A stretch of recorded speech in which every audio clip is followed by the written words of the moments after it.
Hello, everybody. Welcome to the 97th Interpreter Scripture Roundtable. Tonight we'll be discussing Lesson 47 in the Gospel Doctrine Old Testament Manual, discussing Ezra and Nehemiah, some really good history and other stuff. This evening we have Daniel Peterson, Stephen Smoot, and myself, Cassandra Hedelius, moderating. Thought we'd give Dan a break for once now that the year's almost over.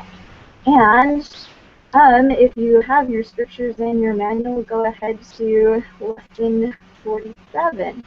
And we're going to go ahead and let Stephen start us off with some historical background. We're talking about Israel in exile.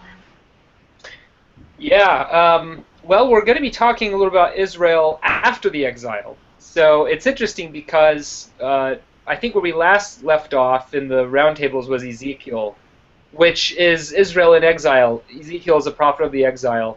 You'll recall that this is in the middle of the 6th century BC, so it begins in 586 BC, and it's going to end in 539 BC, or thereabouts. And what we're looking at in Ezra and Nehemiah in some of these later books is what's going on directly after the exile. So to give you a little bit of perspective here, you'll recall that the Babylonians conquer Judah and subjugate the Judahites and send them off to Babylon and Mesopotamia to be resettled and to be assimilated. And by Judahites, meaning the southern kingdom, right? That's right. So meaning the southern kingdom of Judah. You'll recall that the northern kingdom of Israel had already, at this point, been decimated by the Assyrians. And they were, for all intents and purposes, long off the scene. What we're talking about here are specifically the southern tribe of Judah being taken off into captivity into Babylon.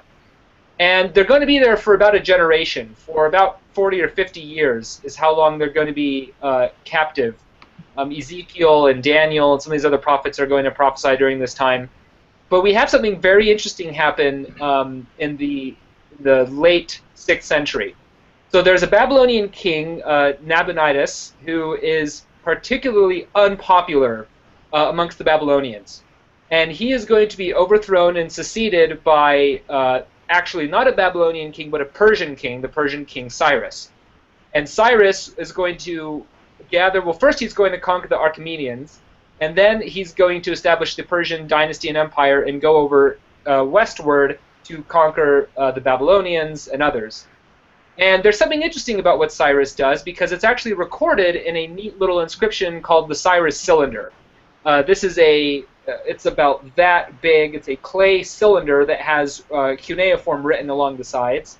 And it actually chronicles from the Persian perspective how Cyrus came to dominate Babylon. And I want to read a couple lines from it to give you an idea, and then I'll mention why this is significant historically.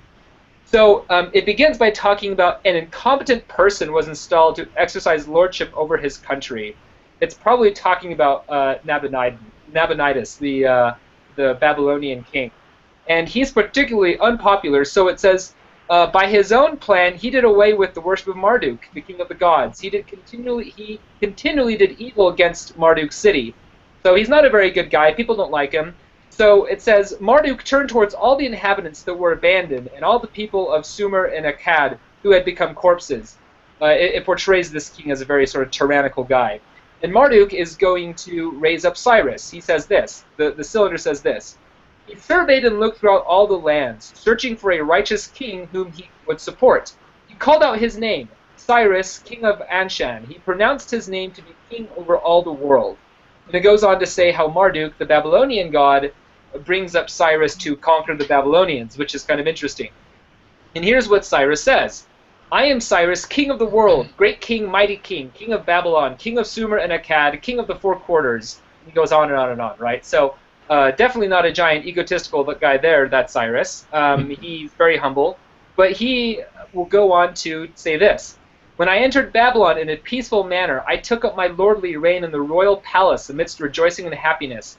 Marduk, the great lord, caused the magnanimous people of Babylon, and I daily attended to his worship. So it's very ingratiating to himself, right? I'm this great guy who came and restored worship of Marduk, and everybody loved me, and everything was great, you know. But this is where it becomes significant for the return from the exile, to the Judahites returning back to the land of Israel. It says this later on in the text. I returned the images of the gods to the sacred centers on the other side of the Tigris, whose sanctuaries had been abandoned for a long time, and I let them dwell in eternal abodes. I gathered all of their inhabitants and returned to them their dwelling. In addition, at the command of Marduk, the great lord, I settled their habitations in pleasing abodes, the gods of Sumer and Akkad, whom Nabonidus, to the anger of the Lord of the gods, had brought to Babylon. So what he's saying here, if you're, of course, paying attention to what's going on in the Hebrew Bible, Cyrus is reversing what the Babylonians had done to their conquered peoples. So the Babylonian procedure was conquer these individuals, haul off the inhabitants and their cult images and their gods to Babylon to glorify Babylon, but that makes everybody upset. So Cyrus says he's commanded by Marduk to do the opposite. So he returns local people to their local lands, he reinstitutes or allows them to reinstitute the cultic worship, and allows them to gather again. And this is going to allow the Judahites to return to Israel at the end of the 6th century. This is going to allow them to reestablish the temple, reestablish worship of Yahweh, and begin to develop what becomes normative Judaism as we understand it, and as it's practiced today. So this is highly significant that Cyrus does this. If he hadn't, the history may have turned out very differently. So really quick, sorry to interrupt you, but go ahead. I mean, we joke about Cyrus having kind of a big head about his own importance, but in terms of a king of an ancient major civilization and empire, was that unusual? Was he, really unique in that respect of letting people have their right to worship and even go back to their homelands? No? Not entirely. So, for example, the Assyrians would let you do your own thing if you just didn't cause trouble. But what Cyrus does is revolutionary in that he reverses this he's very reactionary against what the Babylonians had done. The policy of the Babylonians generally was to haul them off back to Babylon and assimilate them there. And what's so revolutionary about Cyrus is not what he's doing, but the scale on which he's doing it, okay? He's actively sort of not just permitting, but by some accounts it seems he's also actively sort of participating in resettling individuals back in their native homeland. And there's a reason he does this. It's purely strategic and political. You can probably imagine how upset you would be if you were forcefully exiled to a foreign land, to a foreign nation, being forced to worship foreign gods. And for some guy to come around and to reverse that, and to actively be helping you reestablish, what your old ways were, what your traditional cultural ways were, you can imagine how happy you'd be with that guy. So Cyrus, knowing the way the wind was blowing, knew if I can appease all these dispersed and scattered people who the Babylonians had conquered, I can reestablish them, I can give them some measure of security and safety, that will make me a popular guy. And it seems to have done just that, right? He seems to become a pretty popular guy amongst, in the empire, amongst the peoples he had conquered. So to answer your question, it's not like entirely unique. This wasn't some just absolutely unheard of thing that he was doing. But the scale on which he was doing it and the measures that he was actively taking to try to enact this is very significant and seems to be unique in that sense, or especially significant in that sense. So I hope that kind of helps answer that. It's a good question. But to sort of wrap things up now, because we've droned on and on about Cyrus. Well, by the way, I will mention, if you go read Isaiah chapter 45, you'll see Cyrus mentioned there. And Cyrus is called Yahweh's Messiah, Yahweh's anointed one. So it wasn't just Marduk, apparently, but also Yahweh who thought pretty highly of Cyrus. And the Jews, of course, thought very highly of him. And so that's why he's very significant in the history of Judaism. He's the only non-Israelite, he's the only Gentile who's called a Messiah in the Hebrew Bible. But so what's going to happen is the exiles are going to return to Judah. They're going to resettle themselves. But there's going to be significant changes. Politically, we now have governors, Persian governors. Sanballat is the guy from Nehemiah that's the governor that Nehemiah is going to, have some problems with. We're going to have a local governor looking over things. Language-wise, no longer is Hebrew the predominantly spoken language. Now it's Aramaic. And Aramaic is going to become very influential. Parts of Ezra and Daniel are written in Aramaic, and this reflects their composition during this time. Culturally, we have run-ins between the returning exiles and the already native people there that we now know as the Samaritans. And that's going to cause some problems later on because we know the ethnic struggles or tensions that are going to happen between the pure Israelites and the Samaritans. Economically, just culturally, socially, there's going to be these significant changes. Religiously, which we may talk about, there's going to be changes. We see the rise of sort of normative or formative Judaism around this time. Post-exilic Israelite religion is markedly different from pre-exilic Israelite religion in many ways. So in a number of ways, this is very significant, this return of post-exilic Israel. And it's significant to understand the context as you read Ezra and Nehemiah, and Zechariah and Haggai, and some of these other later prophets. You can understand the dynamics going on with the people, the dynamics going on in Israel, and what they're reacting to as they sort of engage in this resettling and hopeful reestablishment of Israel, which is what they're ultimately going to do. Give me a really quick nutshell answer. What are, say, two ways that post-exilic Israelite religion was different from pre-exile? The one really significant way seems to be a really strong marked monotheism that we now associate with Judaism. That seems to arise exile and post-exile. Pre-exilic Israelite religion was not strictly monotheistic in the sense that we understand it today, or the way that we associate monotheism with Judaism today. The really sort of strong monotheism of the later chapters of Isaiah and some other texts in the Hebrew Bible, that seems to be a product of the exile and post-exile influence. So there's one significant way. Another significant way is, and this comes a little later, but the seeds are planted by Ezra and Nehemiah, is you're going to see a rise in a really strong sort of legalistic Judaism, you can say. A sort of Judaism that really goes back to the Torah Moshe, so the law of Moses, okay? Not to say that the law of Moses, or at least the general principles and statutes of the law of Moses weren't important before or weren't enacted before, but after the exile, there's going to be a really strong return to the book, right, the law, and it's going to really take central focus in post-exilic Judaism. This will, of course, lead to the rise of Pharisees and Sadducees and Essenes and Zealots and other Jewish sects that are going to interpret it differently, but a lot of it hinges on now, we're a people of the book. We have this book, this law of Moses, that we're going to really make our sort of central authority and command now in a way that was much more marked than pre-exilic Israelite religion. So those two ways, I would say, really stand out in showing the difference between post and pre-exilic Israelite religion. Awesome. I would say, by the way, that you see that personified in a way in Ezra himself. That Ezra is not a king, and he's a priest, yes, but really he's Ezra the scribe. It's the beginning, the coming to dominance of that kind of book-learned Judaism, which when the temple eventually disappears in 70 A.D. will lead to the rise of the rabbi class, because the law itself becomes a kind of replacement for the temple.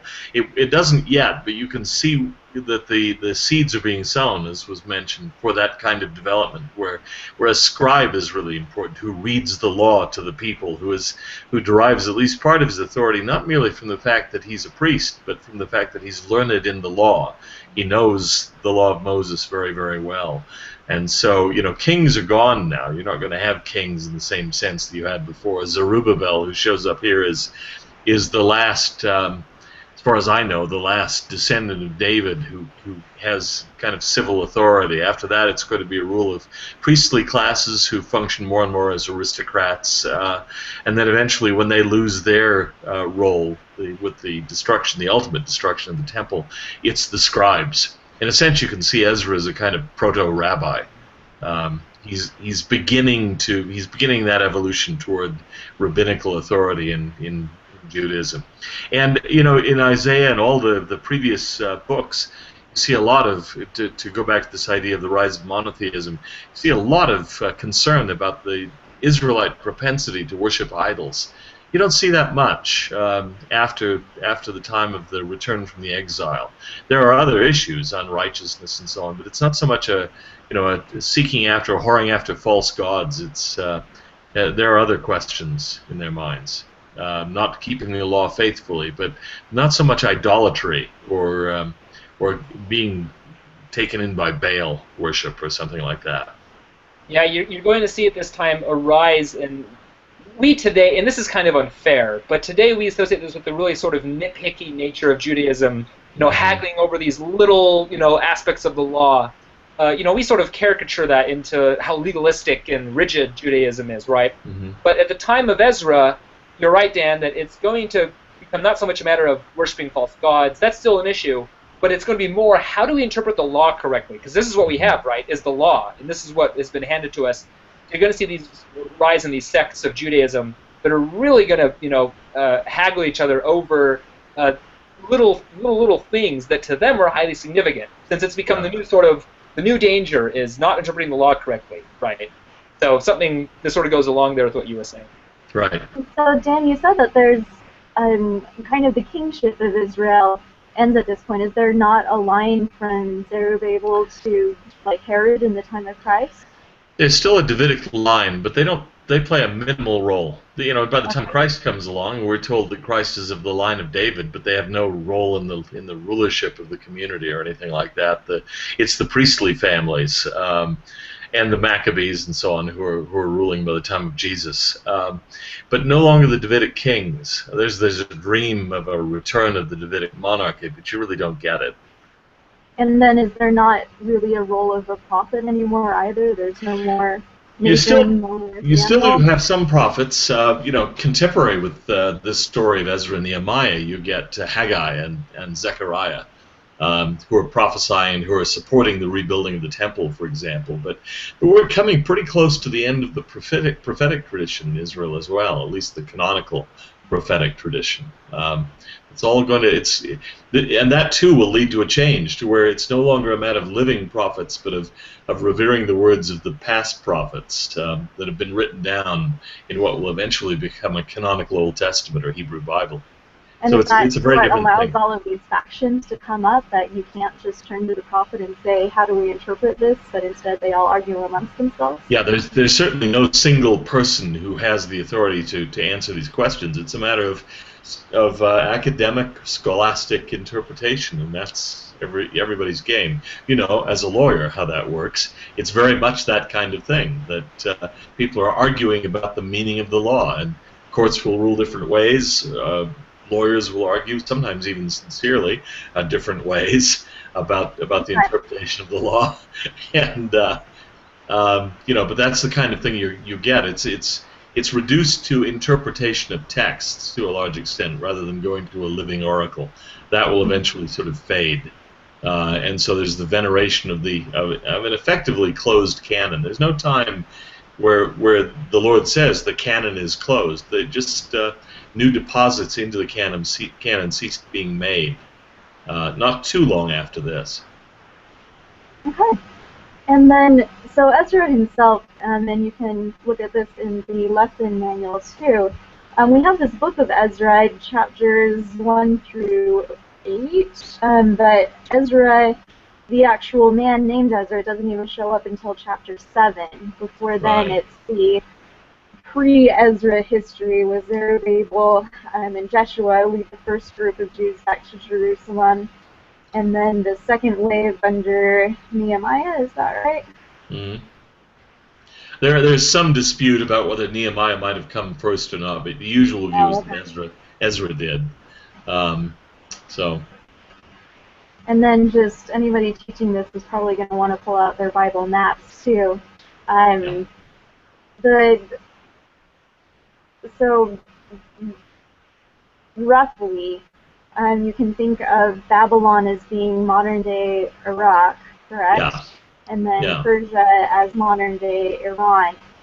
I know and love one Iranian Mormon, actually the only Iranian Mormon that I have ever heard of, and it actually is very meaningful to her, these passages, that a Persian king was so helpful and instrumental to the preservation of Israel. So, Cyrus, as it's pronounced in Persian, if you want to impress any Persians in your midst, Cyrus is quite a revered figure.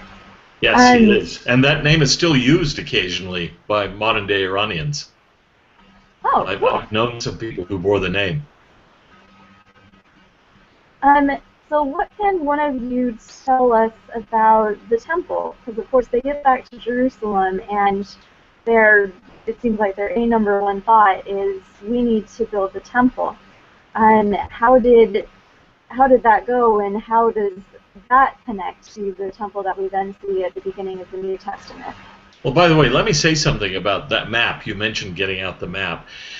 The route that they have to take from Babylon back is an interesting one. You notice that in earlier history, the threat is always coming from the north. You know, it's Syria is threatened. The northern kingdom goes first, then the southern kingdom. It's about 500 miles from Babylon, roughly, to Palestine. That's as the crow flies, but nobody wants to travel as the crow flies there because it takes you across deserts. So what they have to do is go about 900 miles up the Euphrates River and then down the coast where there's some greenery for themselves and some water for themselves and for their animals. But of course the temple's been destroyed. There's essentially nothing left but the foundation. And this isn't the Judaism yet that can dispense with the temple. They have yearned for the temple. They've wanted it back. And so one of their highest priorities is to rebuild it. And it will be rebuilt. This is the second temple.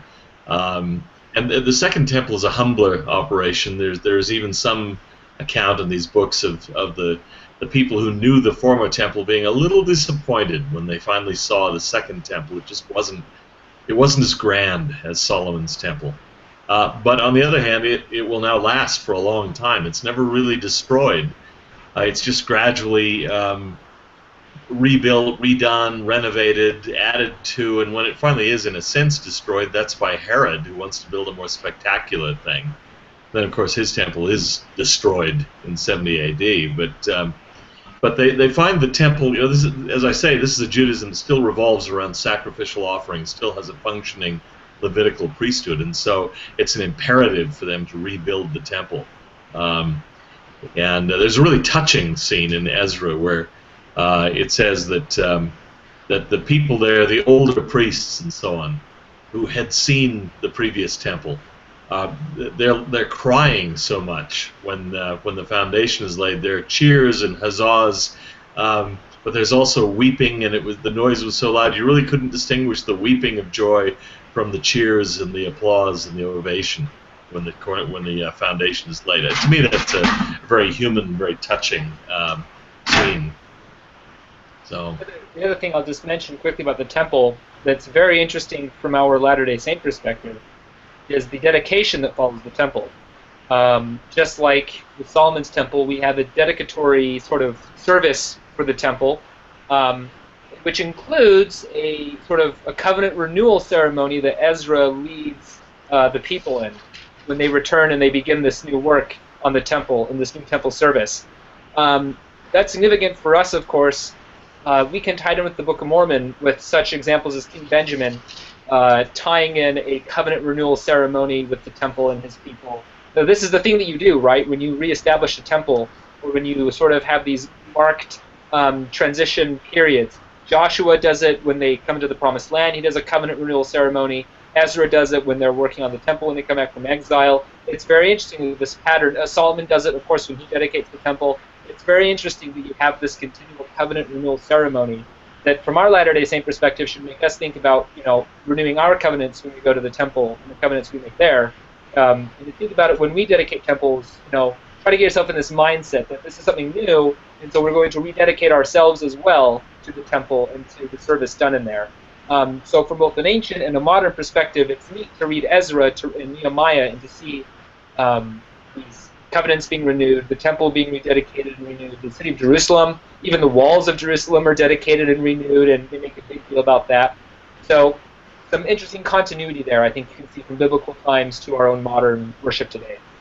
Yeah, and you mentioned King Benjamin. If I can just jump in and pick up on that, because I don't know otherwise if we'll get to it, but in Nehemiah 8, you have the account of Ezra, and he's standing on a pulpit, it says, or a platform before all the people. And he reads the law to them. This is very much like King Benjamin's address in the book of Mosiah, that he stands on a tower that's been made so that he can address the people. He's at the temple.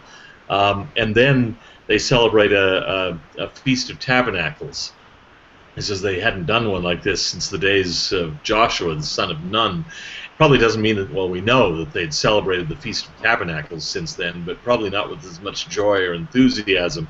But it tells about how they remember this law that they should dwell in booths in the feast of the 7th month, and so they go out and they gather up olive branches and pine branches and myrtle branches and palm branches, and they build these little booths and so on. You remember that each family at King Benjamin's address sits in its little tent to listen to the address. Reading Nehemiah 8 really sheds light on that chapter in King Benjamin's address in Mosiah, where they're all, to my mind, clearly celebrating something like a Feast of Tabernacles. And then, Dan, could you tell us really quick what you had pointed out in your notes about the book of Ezra and the book of Nehemiah? There's a lot of overlap and kind of what biblical scholarship has thought about and decided in terms of authorship and, just about those two books. Yeah, the earliest Hebrew manuscripts combine Ezra and Nehemiah. They're often referred to, even in the scholarly literature, as Ezra-Nehemiah. You go back to some ancient sources, of course they're much later than Ezra or Nehemiah, but Josephus, for example, in the Talmud, the Jewish Talmud, seem to be unaware of a separate book of Nehemiah. They just don't know that there is one. And in the oldest Hebrew manuscripts and in the oldest Greek translations, the oldest Septuagint manuscripts, the books are combined. They're treated as one book. It's only in the 3rd century that the Greek Christian father Origen of Alexandria, distinguishes the two books. But he calls them not Ezra and Nehemiah, but 1st Ezra and 2nd Ezra. And then Jerome in the Latin Vulgate, which is created about the end of the 4th century, beginning of the 5th, refers to Nehemiah as 2nd Ezra or 2nd Esdras. Even in the first English translations, translation of Wycliffe or Wycliffe in 1382 or Miles Coverdale in 1535, you get 1st and 2nd Esdras rather than Ezra and Nehemiah. It's about 1448 that you get the book separated in a Hebrew manuscript. And now, of course, we commonly call them Ezra and Nehemiah. It's thought that Ezra was composed around 440 BC, Nehemiah maybe about 430 BC, but no one really knows. The speculation is because of certain linguistic and thematic peculiarities that are uniform between the two of them, but unlike anything else. That they were possibly, very probably in a way, written by the same author. Some people have even argued that the author of Ezra and Nehemiah, or 1st and 2nd Ezra, whatever you want to call them, might be the same author as that of Chronicles, but that's a minority opinion. That's probably not so. Anyway, the books are tightly linked with each other, and may even be units of the same text in a sense. So that's all I wanted to say about that. It makes sense to read them together and to study them together, because for most of their history, or at least for half of their history, they've been regarded as two parts of the same book. Yeah, and then just to be clear that they're very similar in terms of how they were written and what they were written about and possibly who wrote them.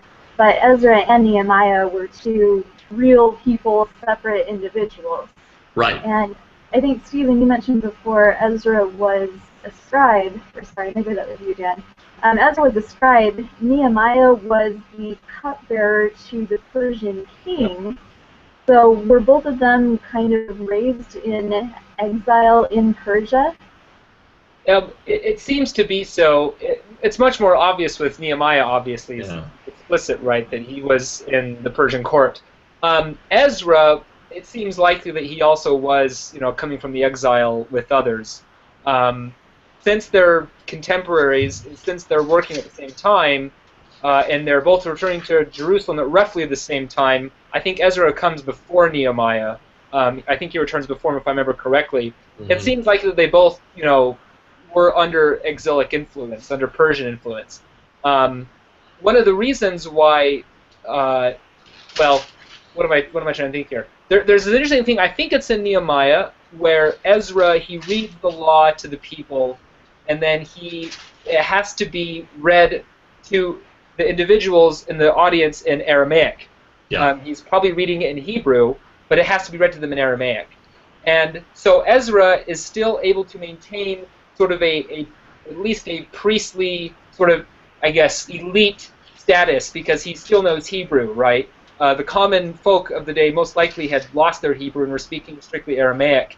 But the fact that Ezra still knows this, and his capacity to be able to know this, suggests he may have been in a similar situation with Nehemiah, where he's in some position where he can study this, a priestly, scribal, elite class, and that would have only been afforded to him, under special circumstances if he was in the exile.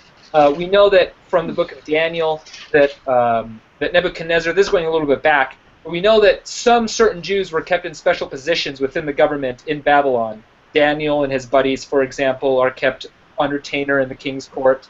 Esther, of course, is a Jew who has very special status, in the Persian court.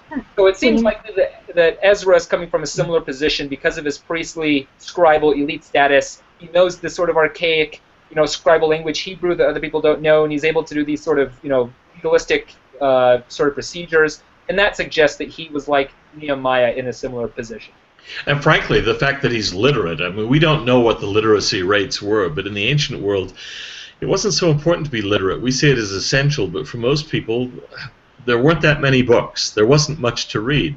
You could function very, very well, for the most part, just not reading or being able to make a mark or so, keep a ledger or something like that. But not to be able to read complex texts was probably a minority skill in any event.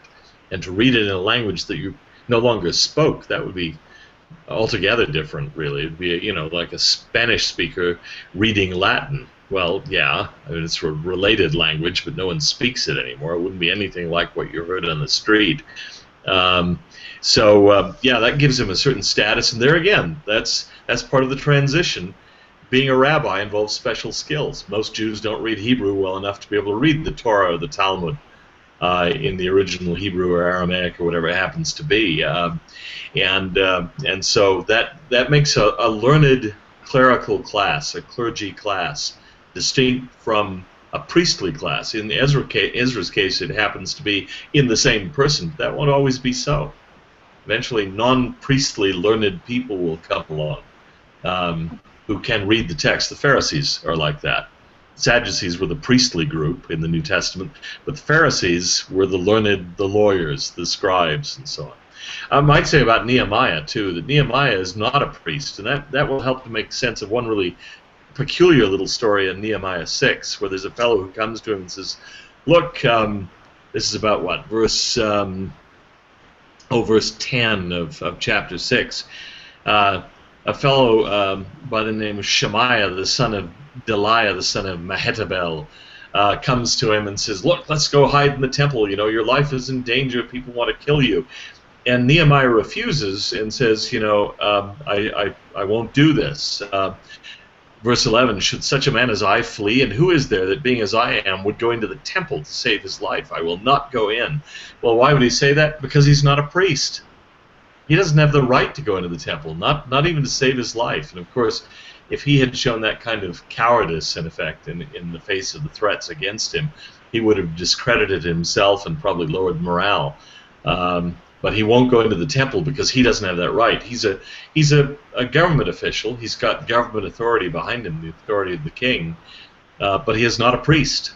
By the way, when we say that he was the cupbearer to the king, that's an important role. It may sound sort of silly, like he's just, he's a waiter or something like that. But it's not only that. He was the one who probably also had to taste the king's food and his wine to make sure that he wasn't being poisoned.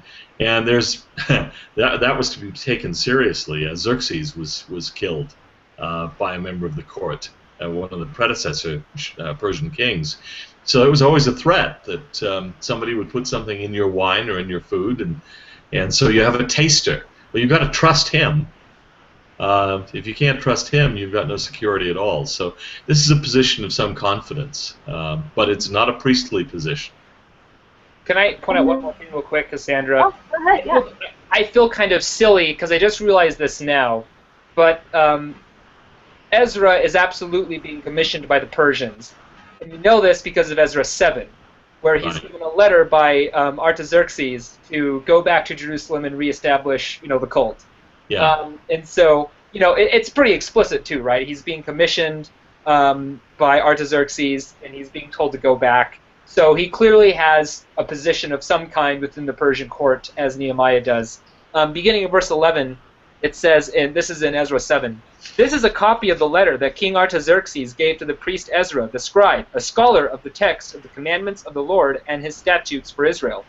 Artaxerxes, king of kings, to the priest Ezra, the scribe of the law of the God, the scribe of the law of the God of heaven, peace. And now I decree that any of the people of Israel, or their priests or Levites in my kingdom, who freely offers to go to Jerusalem may go with you. For you are sent by the king and his 7 counselors to make inquiries about Judah and Jerusalem according to the law of your God, which is in your hand," etc., etc. So he's clearly getting a commission by the Persians to go do this.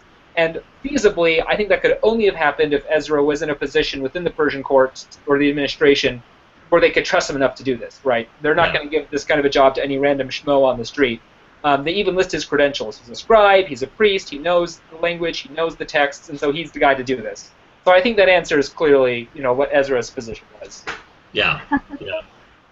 And then going back to Nehemiah really quick, Dan, you were talking about an account in Nehemiah chapter 6, and just showing what kind of a guy Nehemiah was. Not a priest, not really anything other than a government official. And the only time that I remember hearing about Nehemiah in General Conference was just a few years ago in 2008, Elder Hales. And this doesn't really fit in with what we were talking about, so sorry, this is kind of a leap. But Nehemiah chapter 6, verses 1 through 4, Elder Hales quoted this, used this story in his talk in General Conference. The title of the talk was Christian Courage. And so they are building the walls around Jerusalem so that the city can be safe. Let's see, so Sanballat, Tobiah, Geshem the Arabian, and the rest of our enemies heard they were building a wall and that there wasn't any breach in the wall. They hadn't put the doors and the gates yet. And Sanballat and Geshem came to me, Nehemiah, saying, "Come, let us meet together in some one of the villages in the plain of Ono." But they thought to do me mischief. And I sent messengers unto them, saying, "I am doing a great work, so that I cannot come down. Why should the work cease whilst I leave it, and come down to you?" And they sent to him 4 times after this sort, and he answered in the same manner 4 times. "I'm doing a great work, I'm not going to come down." And Elder Hales also tied that into the Book of Mormon. I love finding similarities there with the story of Wohantai, who answered at first the same, but then foolishly said, "No, we're not going to come down. We are fixed in our minds with a determined resolution that we were going to stay on our mountain." But finally he gave in and said, "Yeah, okay, we'll go join you in attacking or usurping the Lamanite king." So anyway, I'll link to that in the post for this, just for Nehemiah building the walls, staying focused, doing what you're supposed to do. Don't come down. You're doing a great work. You don't have time for mischief. I love that word. So there's one story with practical application from these chapters. Yeah, I love that verse 3. I'm doing a great work, so I cannot come down. Why should the work cease while I leave it and come down to you? It's one thing to keep in mind when dealing with critics of the church, frankly. I mean, yes, it's important to give an answer when you can. But if they're not serious questions, if they're not honest-hearted, sincere questions, then at a certain point you have to say, look, there's positive work to do. I'm not going to allow my life to be taken over by this. Get back to your family, building the kingdom, and you're perfectly willing to answer sincere questions, but not to just squabble with people who will never be satisfied by an answer. I've thought of this verse many times in terms of internet discussions, for example. Never skip the temple to deal with somebody who just wants to fight with you on the internet, right? But you can devote your entire life to people like this, who will never be satisfied by any answer they receive. That's not to say you shouldn't deal with honest, sincere questions, but but there are many others who are not interested in that kind of thing. And right after that, by the way, they make a fifth attempt to get him to come down to this plain of Ono, which is probably down by the, if anyone's been to Israel in the audience out there, they've been pretty near the plain of Ono, which is probably down by Lod, by the airport, the Ben Gurion airport in Israel today. But this time, Sanballat sends a letter to him, a fifth, in like manner, the fifth time, but with an open letter in his hand. And what is it? It's accusing him of being a rebel, that he wants to set himself up to be a king. And the reason it's an open letter, it's unsealed. You don't seal it because you want other people to know about it. He's spreading rumors about Nehemiah's ambitions. Nehemiah is trying to set himself up as a king, and that's a way of creating some distrust between Nehemiah and his people. That's what Sanballat is trying to do there with that open letter that he's sending about you're trying to set yourself up as a new monarch. So there's a lot going on here. Sanballat is a classic non-sincere questioner. He doesn't really want to have an open discussion. He wants to lure Nehemiah out somewhere where he can get it, or at least discredit him and undermine his support among his people. Mm-hmm.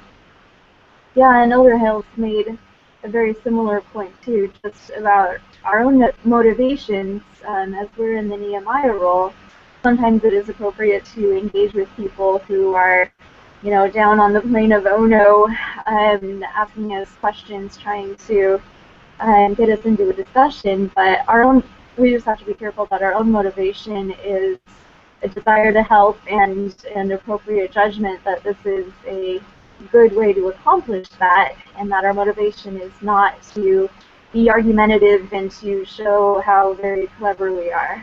And even if the trouble very fast, then contention is of the devil. I think that everybody who's engaged in this kind of discussion, whether as a missionary or online or whatever, knows in his or her heart of hearts when you've crossed the line between trying to defend the church or trying to explain a difficult or resisted concept to someone who really is trying to understand, really wants to know. And when you've crossed that line and gone over into just fighting because, darn it, you want to win. And that's the point where it's time to probably just say, okay, I'm out of here. Yeah. And then there is one more book included in this lesson. Do either of you have anything to tell us about, well, first how to pronounce it? Haggai?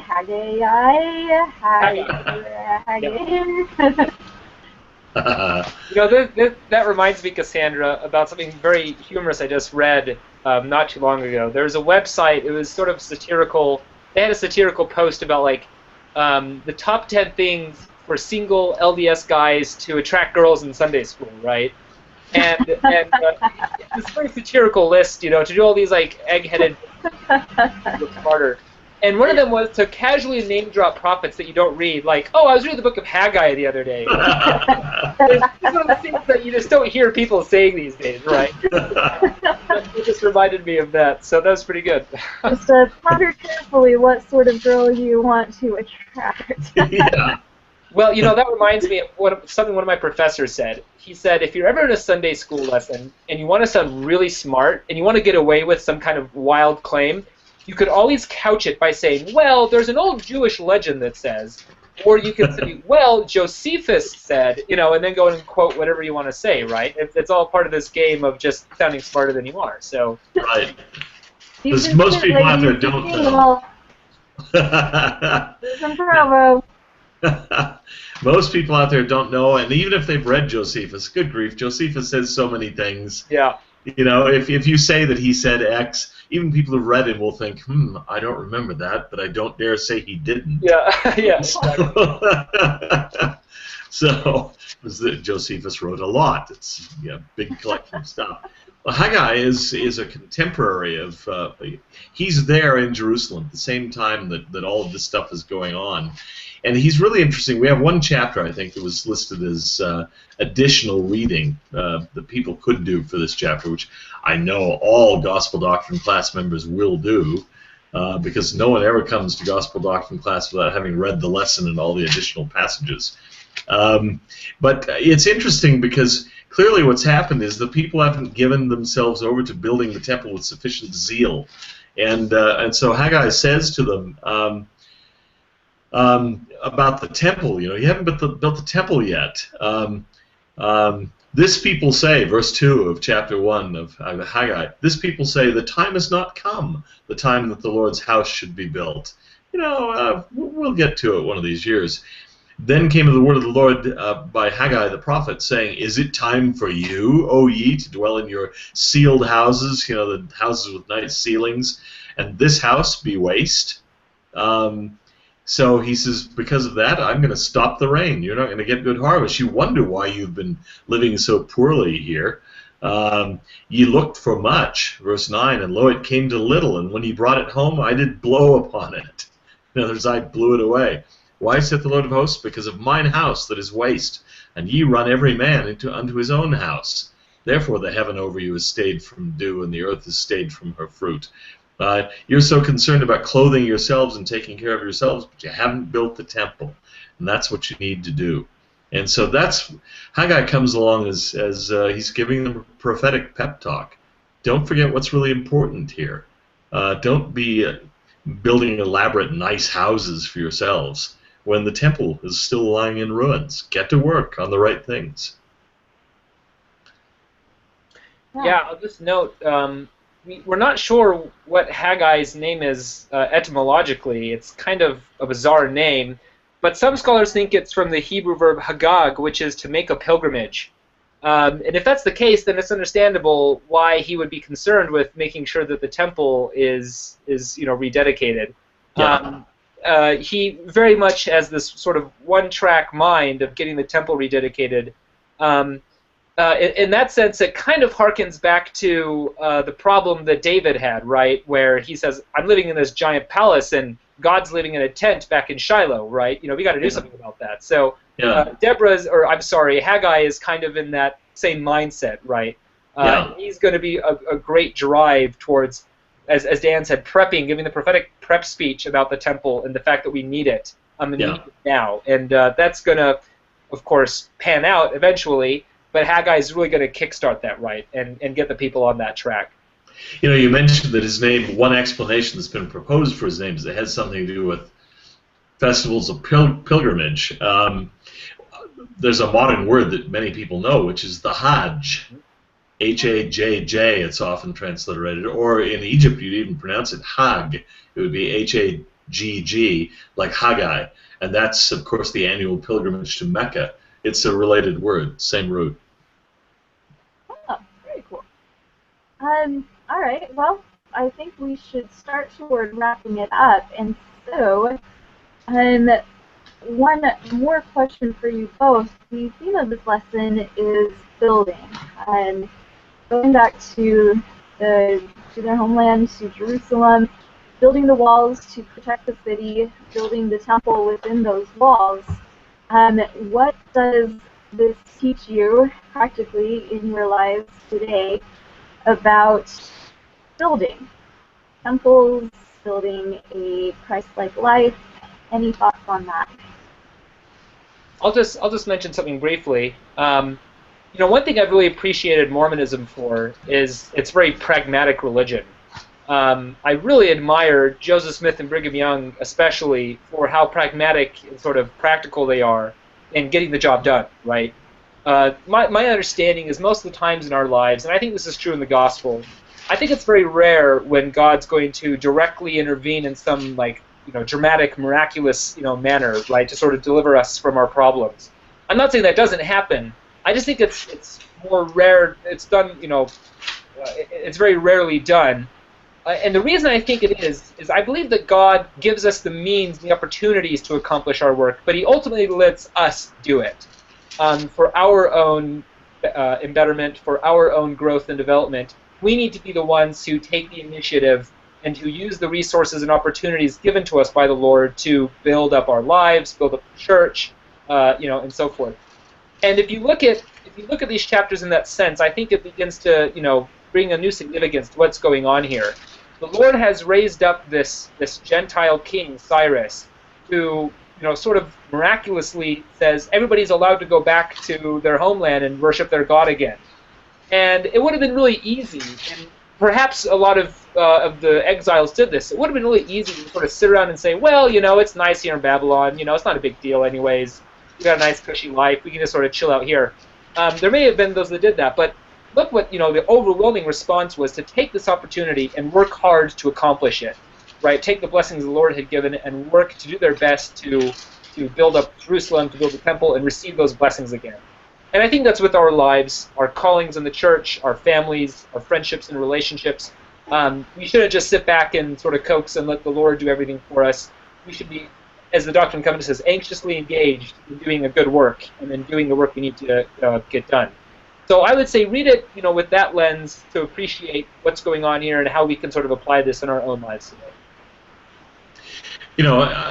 Building on that a little bit, I think this idea of building is so important. It's been fundamental to the Latter-day Saint identity. For Latter-day Saints, it's not just a matter of prayer and scripture reading, but of getting your hands dirty. And certainly in the 19th century, digging irrigation canals and colonizing deserts and building buildings, building not only temples, but building homes was part of worship.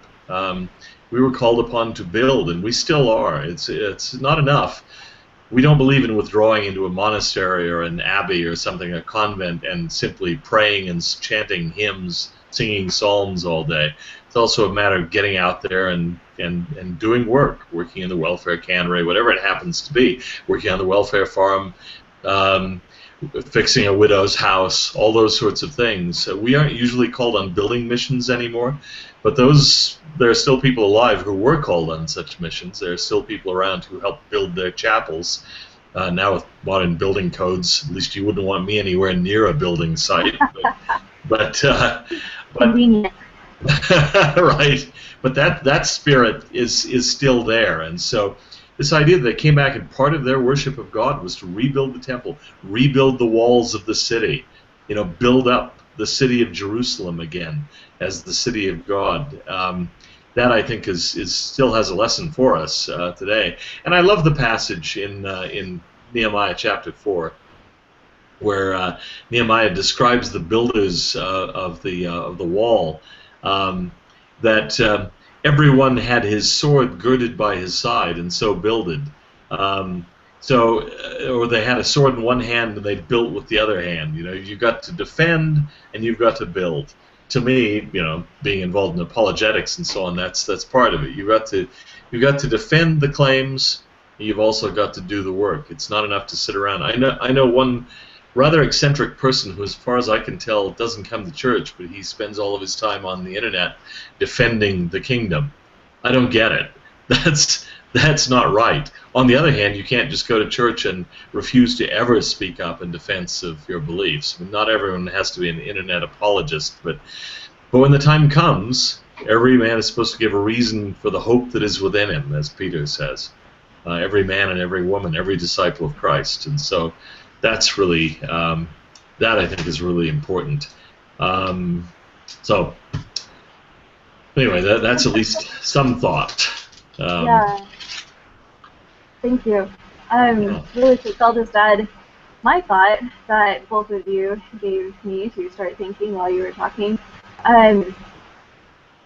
Just how I think, Stephen, when you were talking about everyone is busy, you have to get out there, be practical, do the practical things, go swing a hammer, have your sword girded, ready for use, and also just kind of the symbol of going back to Jerusalem. You have the temple in the center of the city, and then you have the walls around the temple to protect it, which is, I think, could be a metaphor for a lot of things for our lives, but I am thinking about our homes, that, the temple, the spiritual center of our home should be like a temple. The home is a sacred place, and then the walls around it, not that we wall off our homes, but there should be defenses that are consciously built and maintained and designed to keep harmful influences out of our homes.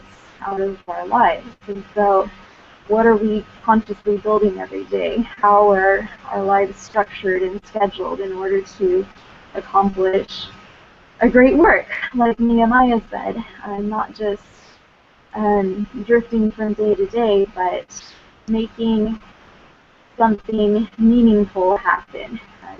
Something meaningful, specifically making a life built on the gospel of Jesus Christ happen, and a family that is built on the principles of the gospel, and a family that is centered on the temple and fortified by those walls, and then also go out, reach out, and help others. So help other people build their homes and bring the gospel to others.